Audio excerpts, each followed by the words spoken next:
स्वामींचे 11 गुरुवार कोणी करावे? संकल्पयुक्त गुरुवार कसे करावे?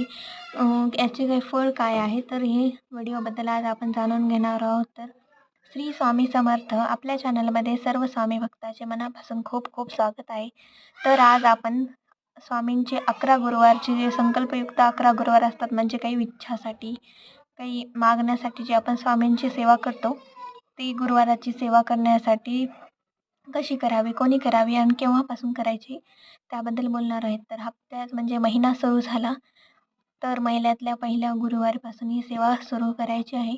स्वामींना नित्यसेवेप्रमाणे स्नान करायचं आहे आणि पूजा मांडणी करायची आहे. आपण घट वगैरे ठेवू शकता, कलश मांडणी करायची आहे आणि श्री स्वामी समर्थ महाराजांची नित्यसेवाप्रमाणे त्यांना अभिषेक करून मूर्तींचा ठेवायचा आहे. नंतर श्री स्वामी समर्थ महाराजाचे जे स्वामी चरित्र आहे त्याचे पठण करायचे आहे.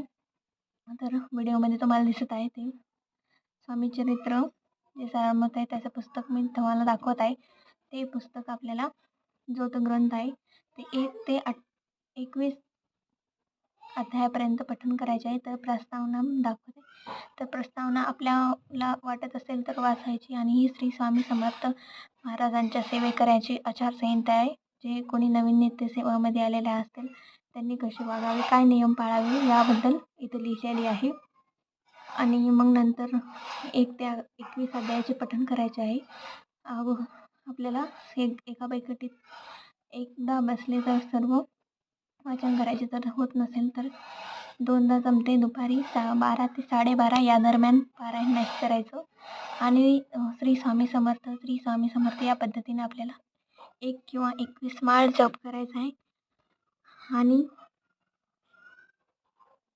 श्री स्वामी समर्थ महाराजांचं तारक मंत्राचे पठणही करायचे आहे. आणि हे सर्व झाल्यानंतर स्वामींना नैवेद्य दाखवायचा आहे आणि 11 गुरुवार अशा पद्धतीने करायचे आहेत. आणि तुम्हाला जर संकल्प कसा करावा याबद्दल जर व्हिडिओ पाहिजे असेल तर व्हिडिओला लाईक, शेअर अँड सबस्क्राईब करा. कमेंटमध्ये नक्की सांगा की व्हिडिओ हवा असेल तर लगेच अपलोड कर.